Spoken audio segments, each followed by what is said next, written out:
Hello students, आप सबका हमारे चैनल एप्टीट्यूड स्टडीज़ 2.0 में स्वागत है। और आज हम इस वीडियो में प्रैक्टिकल एग्ज़ाम्स के से रिलेटेड कुछ वाइवा के क्वेश्चंस देखेंगे। और इस क्रम में सबसे पहले हम आज वर्नियर कैलिपर्स के बारे में पढ़ेंगे। और पढ़ेंगे क्या, बल्कि हम इसके वाइवा से रिलेटेड क्वेश्चंस को जो है इसमें से देखेंगे। एग्ज़ामिनर्स आपसे क्या क्या पूछ सकता है इसके बारे में जब आप ये प्रैक्टिकल परफॉर्म करोगे और उसके सामने जाओगे वाइवा के लिए, या वो प्रैक्टिकल करते टाइम आपके पास वाइवा लेने के लिए आता है, तो कौन कौन से क्वेश्चंस जो हैं इंपॉर्टेंट वो पूछ सकता है, वो सब हम इसमें डिस्कस करेंगे। प्रैक्टिकल करना और कैसे करा जाना है वो चीज़ हम नहीं डिस्कस कर रहे हैं, हम केवल वाइवा के क्वेश्चंस डिस्कस कर रहे हैं। तो देखिए, सबसे पहला क्वेश्चन जो है, जो इसके नाम को सुन करके बनता है कि वर्नियर कैलिपर्स है, तो इसका नाम कैसे पड़ा। ठीक है, तो पहला क्वेश्चन जो हमारे पास है कि इसका वर्नियर कैलिपर्स क्यों कहते हैं, इस तरह से क्वेश्चन बन सकता है। तो इसके आंसर में आप ये कहोगे कि इसका जो इन्वेंट किया था इसको, वो साइंटिस्ट थे हमारे पियरे वर्नियर। तो पियरे वर्नियर ने जो है वो इसे इन्वेंट किया, तो उनके नाम पर जो है इसे वर्नियर कैलिपर्स कहा जाता है। कैलिपर्स इसलिए कहते हैं क्योंकि इसमें जबड़े होते हैं, कैलिपर होते हैं, जिनकी सहायता से किसी भी वस्तु को पकड़ा जा सकता है। जैसे मान लिया कोई सिक्का है और उसका आपको व्यास निकालना है, डायमीटर निकालना है, तो उस सिक्के को आपने इसके अंदर फंसाया, तो इन दोनों जबड़ों ने उसे पकड़ा, तो इसलिए कैलिपर टाइप से इसका नाम वहाँ से आ रहा है। तो दो क्वेश्चन हमारे एक तरह से हो गए कि इसका नाम कैसे पड़ा, तो इसके साइंटिस्ट जिसने डिस्कवर किया था उसके नाम पे, और कैलिपर्स का यूज़ हो रहा है, तो इसलिए वर्नियर कैलिपर्स नाम पड़ा। और साथ ही साथ इसको किसने इसकी खोज करी थी, तो किसने खोज की, तो वो भी आपको पता लग गया कि साइंटिस्ट जो थे वो पियरे वर्नियर थे। ठीक है, अगला जो क्वेश्चन हम ले रहे हैं वो ये है कि इससे क्या करते हैं। ठीक है ना, शुरुआत के क्वेश्चन से ये आसान पहले पूछते हैं, और उसके बाद फिर जब आप इनका आंसर दे दोगे, उनको पता लग जाएगा कि आपको बेसिक नॉलेज है, तो फिर वो टेस्ट करेंगे कि आप कहाँ तक जानते हैं, कितना जानते हैं।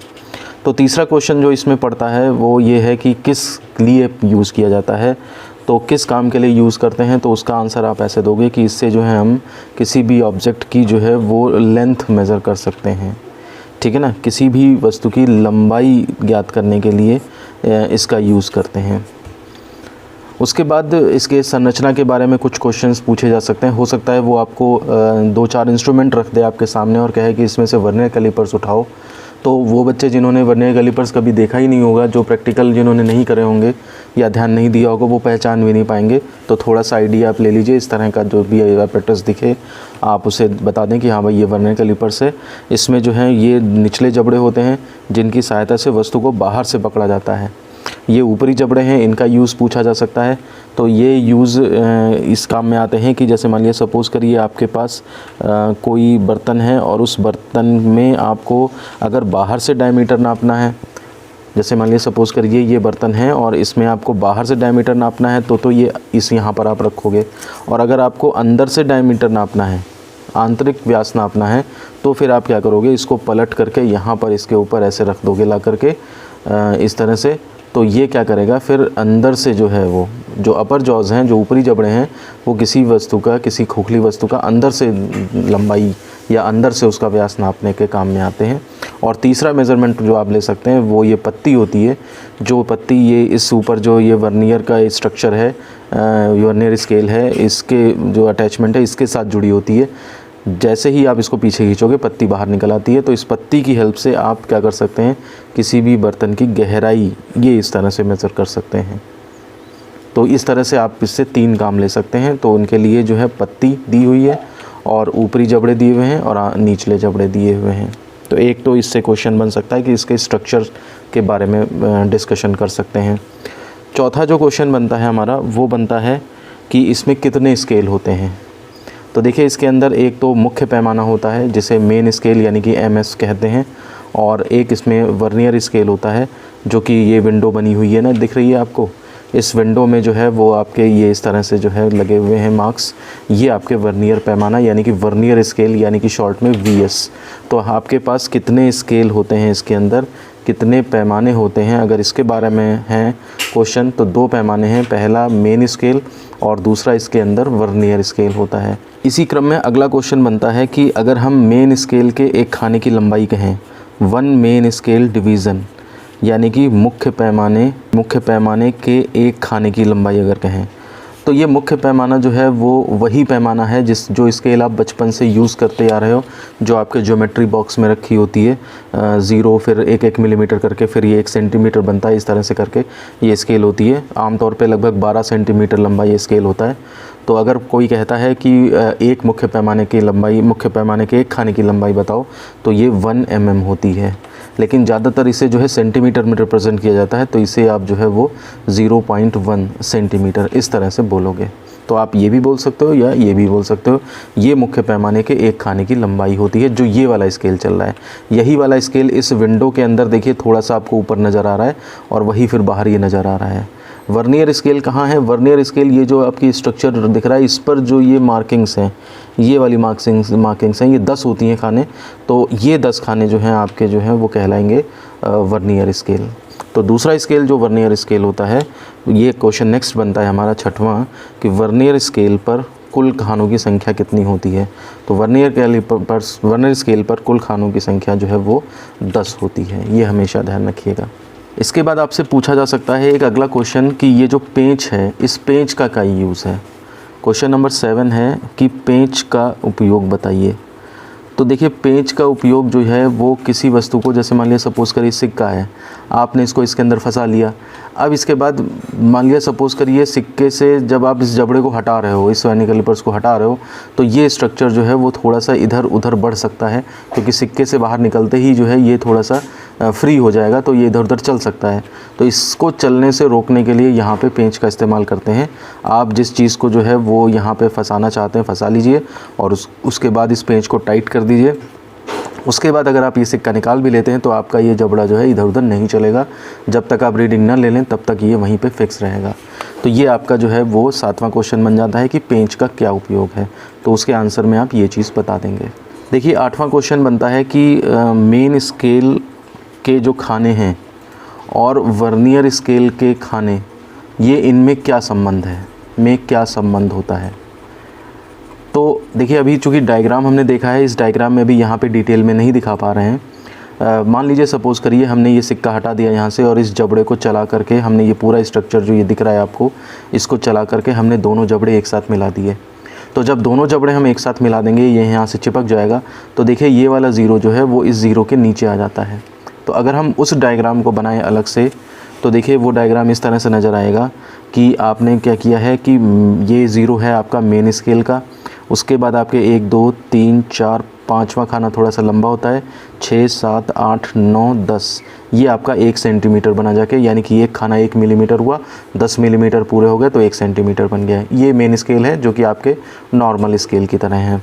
अब वर्नियर की खासियत ये होती है कि वर्नियर में जो ज़ीरो यहाँ से स्टार्ट होगा और उसके बाद जो 10 खाने होंगे, उसमें क्या होगा, हर खाना मेन स्केल के खाने से थोड़ा सा छोटा होता है।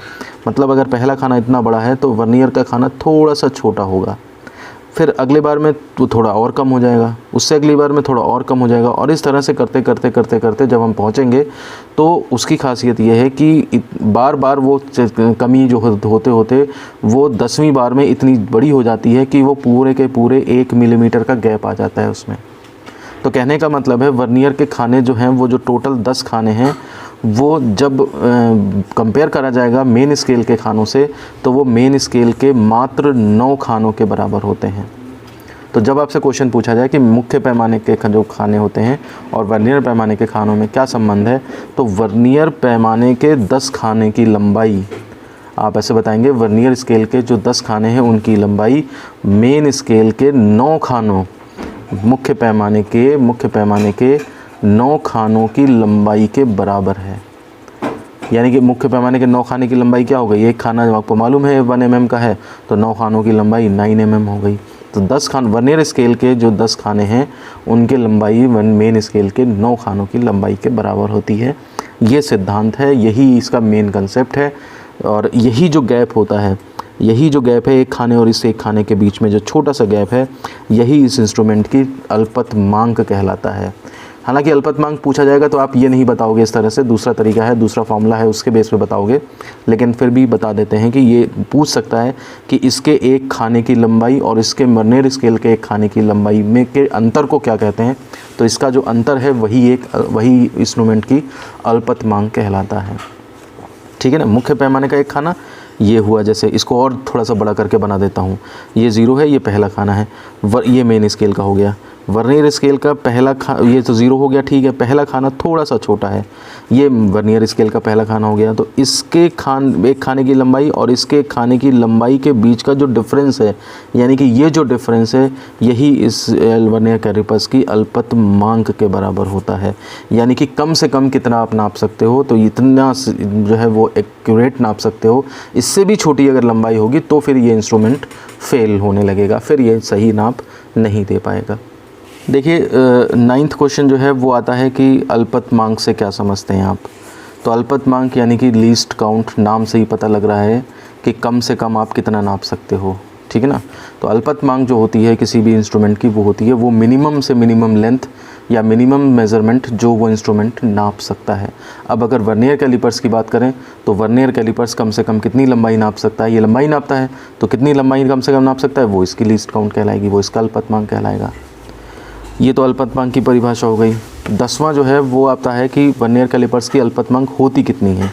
तो वर्नियर कैलिपर्स की लीस्ट काउंट जो है वो आप बताओगे, याद रखो हमेशा 0.01 सेंटीमीटर, ये लीस्ट काउंट इसकी होती है। इसके बाद आपसे पूछा जा सकता है कि वर्नियर कैलिपर्स की लीस्ट काउंट निकालने का फॉर्मूला क्या है। तो इसकी जो लीस्ट काउंट निकालने का फॉर्मूला है, एक तो वही फॉर्मूला है कि आपका 1 मेन स्केल डिवीज़न यानी कि मुख्य पैमाने के खाने की लंबाई और -1 वर्नियर स्केल डिवीज़न यानी कि वर्नियर पैमाने की एक खाने की लंबाई। तो एक तो ये फॉर्मूला है, लेकिन इस फॉर्मूले का यूज़ नहीं किया जाता ज़्यादा, इसको थोड़ा सा सॉल्व कर लेते हैं और यहाँ से एक फॉर्मूला बनता है दूसरा जिसको ज़्यादा यूज़ किया जाता है। और यही फॉर्मूला आप वाई में बताओगे कि least count is equal to जो है वो मुख्य पैमाने के एक खाने की लंबाई और डिवाइडेड बाय वर्नियर स्केल पर, वर्नियर पैमाने पर कुल खानों की संख्या इसके रेशियो के, इसके अनुपात के बराबर होता है। ये वर्नियर कैलिपर्स के लीस्ट काउंट की डेफिनीशन बनती है जाकर के। मुख्य पैमाने का एक खाने की लंबाई को इस तरह 1 MSD भी कह सकते हो और डिवाइड बाय वर्नियर स्केल पर टोटल खाने, total number of divisions on vernier scale. Short में अगर लिखना चाहें तो हम इस तरह भी लिख सकते हैं। और इस फॉर्मूले को अगर सॉल्व कर दें तो देखिए वही ऊपर आएगा। आमतौर पे जो लीस्ट 1 MSD होता है वो 1 mm होता है, यानी कि मुख्य पैमाने के खाने की लंबाई 1 mm और टोटल डिवीज़न वर्नियर पे 10 होते हैं आमतौर पे। कुछ इंस्ट्रूमेंट्स होते हैं, कहीं पर देखा जाता है कि वर्नियर स्केल पर खानों की संख्या 20 भी कर दी जाती है, तो उस केस में लीस्ट काउंट बदल जाएगा उसका। लेकिन आमतौर पे यही रहता है हमारे पास जो लैब में होते हैं, फिज़िक्स लैब में इंस्ट्रूमेंट्स, उसमें इतना ही रहता है।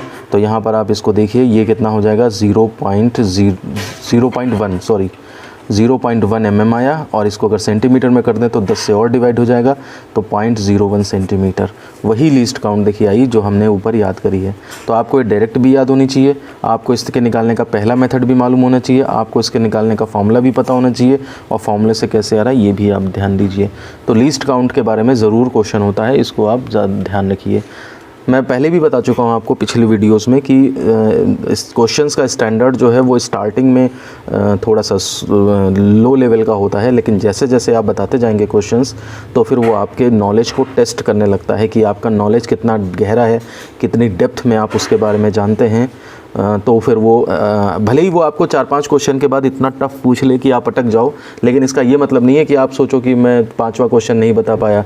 वो नंबर तो बहुत अच्छे देगा, लेकिन वो बस आपको टेस्ट कर रहा था कि आप कहाँ तक जानते हो। यानी कि आपको ये भी बताना चाह रहे हैं एक तरह से कि जो भी नॉलेज आपने अभी तक गेन किया है वो अभी पूर्ण नहीं है, और भी पढ़ने की ज़रूरत है। जो बच्चे पढ़ने में अच्छे होते हैं उनको टीचर हमेशा यही चाहता है कि वो और भी ज़्यादा मेहनत करें और भी अच्छा पढ़ें। तो इसीलिए क्या करते हैं कि अगर कोई बच्चा बहुत अच्छे आंसर दे रहा है तो टीचर जो है वो उसको तब तक पूछते रहते हैं जब तक कि वो कहीं पर अटक ना जाए, ताकि वो और अच्छा और पढ़ने के लिए प्रेरित हो। नंबर तो अच्छे मिलेंगे, ऐसा नहीं है कि 6 क्वेश्चन बता दिए और 7वां नहीं बता पाए तो उस केस में आप सोचो कि नंबर कट जाएंगे। जो बच्चा कुछ भी नहीं बता पाएगा वो उसको भी ठीक ही नंबर मिलेंगे, पासिंग मार्क्स तो उसको भी मिलेंगे। ठीक है ना। तो इसलिए ऐसे कोई घबराने की ज़रूरत नहीं है, आप जो है आराम से क्वेश्चंस का आंसर दीजिए और प्रैक्टिस कर लीजिए इस वीडियो में जितने क्वेश्चंस कर रहे हैं। और भी इसके अलावा अगर आपको कहीं पर बुक्स में किसी में मिले तो आप उसको जो है वो ट्राई करें उन क्वेश्चंस को। और कोई ऐसा क्वेश्चन मिलता है आपको जो छूट रहा हो हमसे, तो आप वीडियो के कमेंट बॉक्स में बताएंगे तो हम उसके ऊपर भी सेपरेट वीडियो बना देंगे। देखिए 12वीं एक चीज़ आती है शून्यांक त्रुटि के बारे में आती है, ये जिस पे जो है क्वेश्चन जो है वो पूछा जाएगा तब जब आप कुछ नॉर्मल क्वेश्चंस के आंसर दे देंगे तब जाकर के शून्यांक त्रुटि के ऊपर क्वेश्चन आता है। तो इसमें बस यही कहते हैं कि शून्यांक त्रुटि क्या होती है। तो क्या होती है तो उसका आंसर यही करोगे कि जब आपने दोनों जबड़े मिला दिए और तो होना ये चाहिए कि मेन स्केल का जो ज़ीरो है वो वर्नियर स्केल के ज़ीरो से मैच करना चाहिए। ये तो इंस्ट्रूमेंट जो है हमारा सही ही माना जाएगा। लेकिन अगर मान लिया वर्नियर स्केल का ज़ीरो मेन स्केल के ज़ीरो से मैच नहीं कर रहा है तो दो केस हो सकते हैं, या तो वो लेफ़्ट में हो या वो राइट में हो। तो अगर मान लिया सपोज़ करिए मेन स्केल का ज़ीरो ये हुआ और वर्नियर स्केल का ज़ीरो जो है वो इसके राइट में हुआ, ये वर्नियर स्केल का ज़ीरो मेन स्केल के ज़ीरो के राइट में हुआ, तो तब जो है यंत्र में हम कहेंगे कि धनात्मक शून्यांक त्रुटि है, धनात्मक शून्यांक त्रुटि है।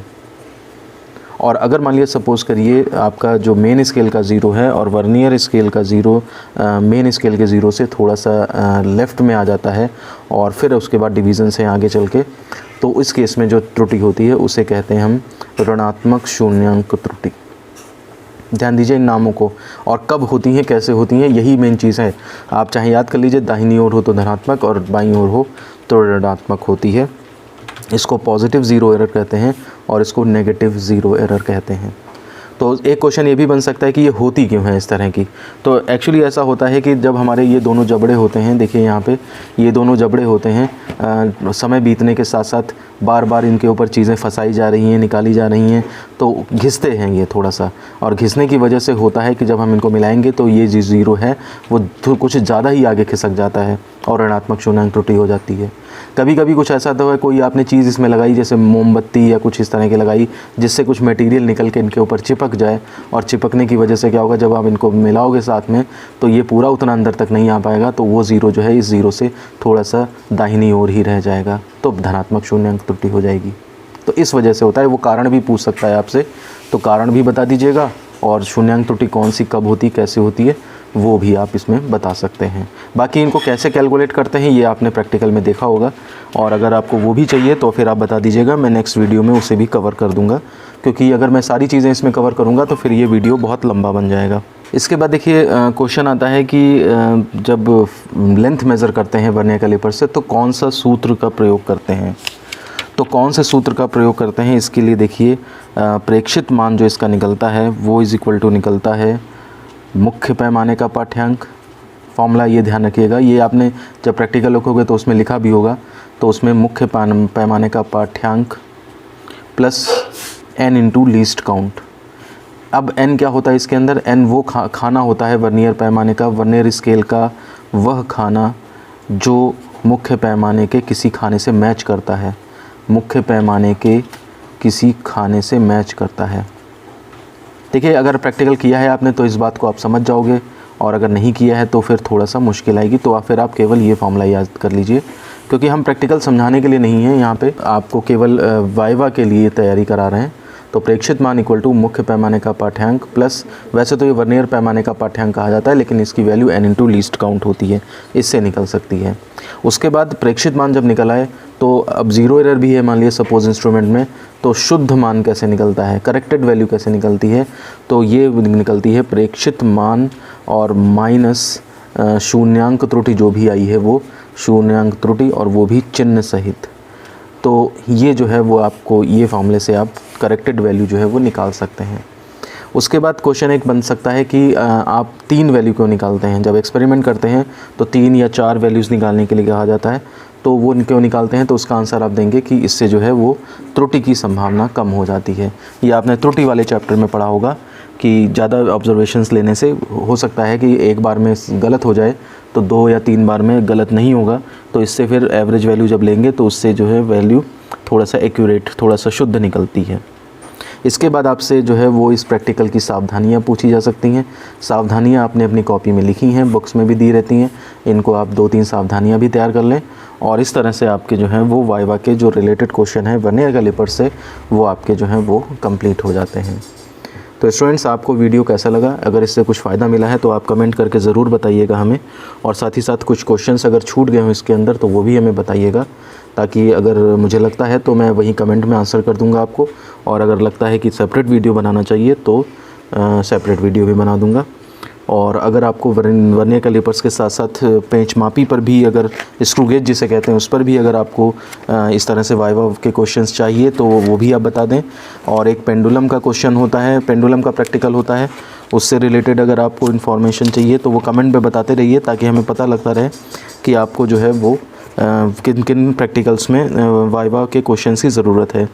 और भी कोई प्रैक्टिकल अगर आप यहाँ कॉलेज में कराया गया है तो भी आप बता देंगे। जैसे इस फेरोमीटर का प्रैक्टिकल होता है, स्टोक्स मेथड के ऊपर प्रैक्टिकल होता है, हुक्स लॉ के ऊपर प्रैक्टिकल होता है। तो आप जो भी प्रैक्टिकल्स कराए गए हैं उनको बताएं, तो हम वाइवा वॉइस के क्वेश्चन के ऊपर वीडियोज़ बना देंगे उसके। तो फिर इस वीडियो को यहीं ख़त्म करते हैं। धन्यवाद।